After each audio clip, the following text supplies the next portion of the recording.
We're going to pause there, but we'll be back in a moment. But just for now, we're going over to the newsroom for a news flash. Good evening. We do apologise for interrupting your programme, but news has just broken that Mr. Sensible has become unwell. We will cross over to Sensible Studios to get the latest on this important story. Thank you.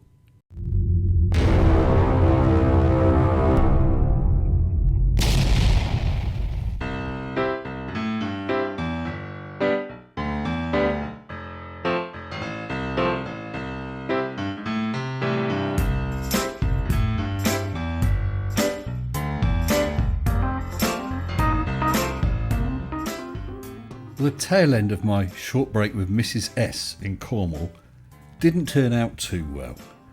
I ended up getting ill. I posted about it on the community tab and I've got masses of support with 37 comments and 86 thumbs up in no time at all. I assume the thumbs up means get better soon rather than brilliant, he's ill. The other people who constantly supported me are my amazing patrons. To all my patrons, including new patrons Jason Blackford, Colin Field, Scott Emmett O'Donnell, Irish Dublin, Bob Yake and Kiri Mack, and my latest patron, Brainery. Thank you all so very much. So I can hear you all saying, "Oh, Mr. S, what is wrong with you?" Oh, Mr. S, what is wrong with you? Well, on one day, I just had a bit of pain in my lower back. The next day, the pain continued, but we went out for a walk down to the coast, went down to Boscastle, and just walking from the car park down to the front, the pain spread into my legs. By the time we got to the front, about half a mile, the pain was in my left foot as well. So we sat down. I checked my foot, and it was all swollen and very itchy. Heroically, I thought, what's the best thing to do? I know, some fine English fish and chips. And while I was eating them, not only did I have the pain in my back, my legs, my foot, but I started shivering. So off we went home. Got home, went to bed. Thought I got the flu. So there I am, 3 o'clock in the afternoon, in bed, shivering, sweating, and feeling pretty sorry for myself. And starting to think of COVID. I didn't have a cough, but what else are you going to think in this day and age? I slept for hours, tossing and turning, and apparently shouting all sorts of rubbish. Mrs. S told me that I actually did shout out, "The earth is not flat." So I hadn't lost all my marbles anyway. I basically slept from 3 o'clock in the afternoon through to 8 o'clock the next morning, all the time gibbering all sorts of things.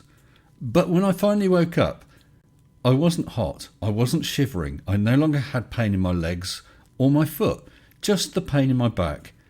So we thought, let's have breakfast and get on home, probably the best idea. So we got home late afternoon after a fairly uneventful journey. During the evening my foot started to hurt again, and then it hurt more, and it hurt a lot. And when I say a lot, I would place it roughly equivalent to 2 back-to-back Nathan Oakley live streams. We're talking pain. By now, I could no longer walk properly, just hobble, pretty much like a creaky blinder probably does with his Zimmer frame. I checked my foot and it was all swollen again, as was my calf. I decided it went down before. I'll just go to bed and rest the leg for the night, see how it is in the morning. In the morning, still in pain, and my foot hadn't gone down. So I rang my doctor, described the symptoms, and she was a bit puzzled, sought a second opinion, and they agreed.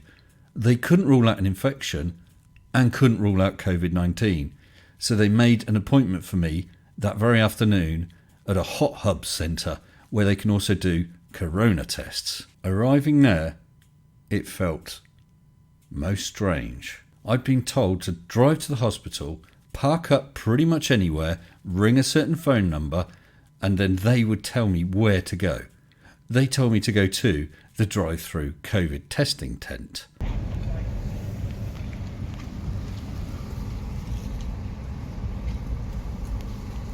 And just stop. Because I wasn't just having a COVID test, a doctor and a nurse came out fully gowned up in PPE, and I had to follow them to an area so that I could have my leg examined. I want to take this opportunity to thank the doctor and nurse for being so amazing with me today.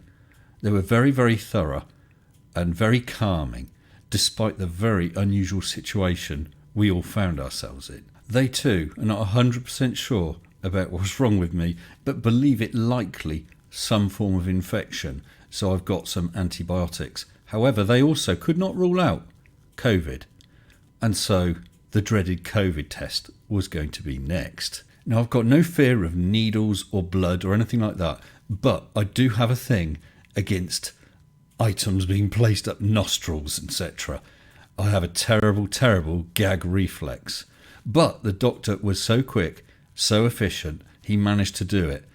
Although I did cough and splutter rather a lot. I was so apologetic.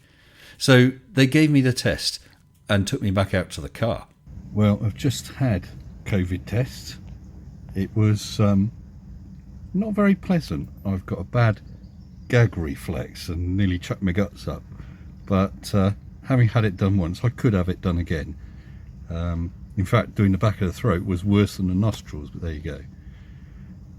So I'm just waiting here in the test centre, which actually was a bit difficult to find.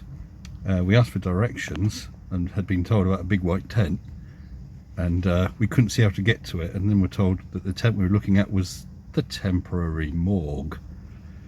So good job we didn't go to that one. So we're just waiting now for the guys to come back to us. We'll see. As well as the COVID test, I've had a sort of more general examination with regard to my leg problem, and I believe it's some sort of infection, but still felt it worth doing a COVID test as well. So yeah, quite weird it is that here, doesn't seem real. And that's where we are.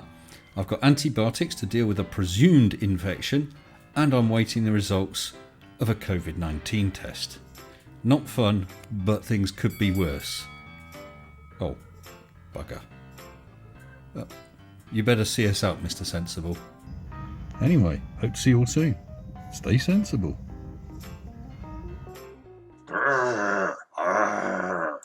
Shut up and sit down.